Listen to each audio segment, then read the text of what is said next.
What's up, Link? Huh. So, you just came back from your first ever EYBL practice. How was it? Get in frame so people can see. How was it, champ? Oh, God. It was good. I thought got some of the things we didn't expect done. They competed. Got fundamentals.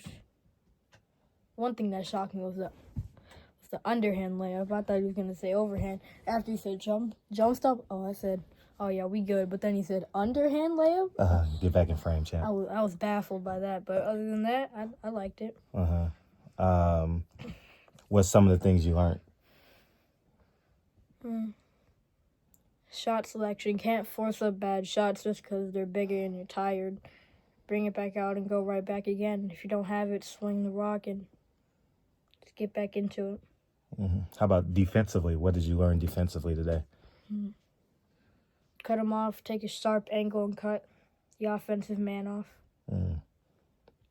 What's the biggest because it was a sixth grade practice, right? And first, I want to give a shout out to the coach. I don't want to drop names or nothing like that because, and we're doing it in the closet. I don't know why, but we're just doing it in the closet.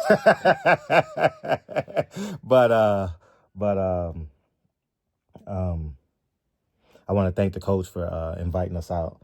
You know, he had high praise of you, and but. What's some of the things that you learned? Because the kids were 6th, 7th, and 8th grade, right? So what's some of the things you learned in terms of the game itself, competing against bigger, stronger kids? You said this before, but just like in a different way. And the coach said it today.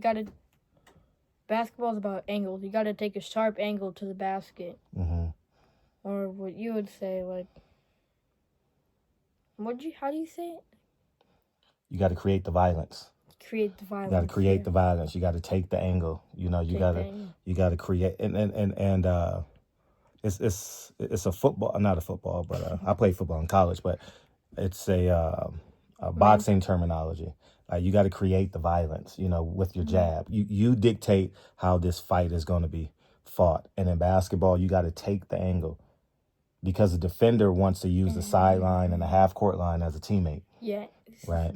And just because of that, you can't get bumped off your dribble. You can't get bumped off your moves.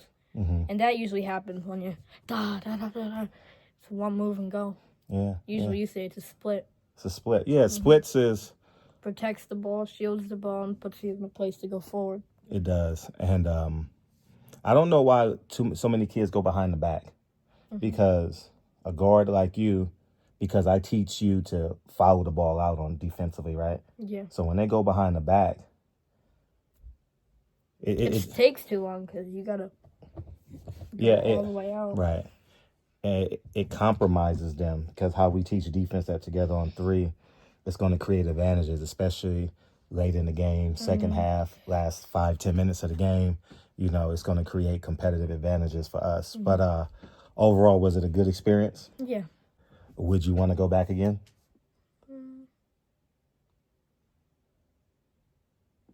Yeah. Yeah? Why? Just the bodies there. Like, physically, they're stronger, gets you ready mentally. Going against the big dogs gets you ready for big-time basketball, I think. What did you say you did well tonight? First off, were you impressed with yourself tonight? Or... I thought it was just a normal night. Just a normal night? What were you impressed? Were you ever impressed with yourself? Or what did you think you did well today?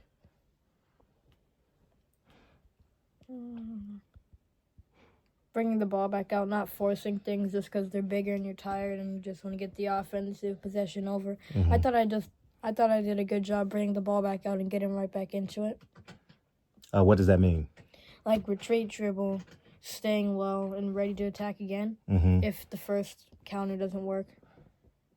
Search and rescue. We call it search and rescue. Because then bigger defenders, you have help because then second, third counters aren't going to be there on bigger defenders. So you just got to bring it back out. Right. I thought you looked good, man. I really did. And you know what I was really impressed with because you really didn't have any advantages tonight, right? Right. In terms of like strength, in terms of the speed of the game. They controlled the speed of the game. You know what I was in control, very impressed with? Your poise, your IQ, your calmness, you know, composure. I thought your composure was A1, and whenever adversity hits, composure. Keep your composure. All right. Yes. When life gets tough, keep your composure. When you can't figure out the answer to number 9 on that test in history, math, science, keep your composure. All right. Yes. Trust your preparation. Get back to your preparation. Get back to your fundamentals, your foundation. All right.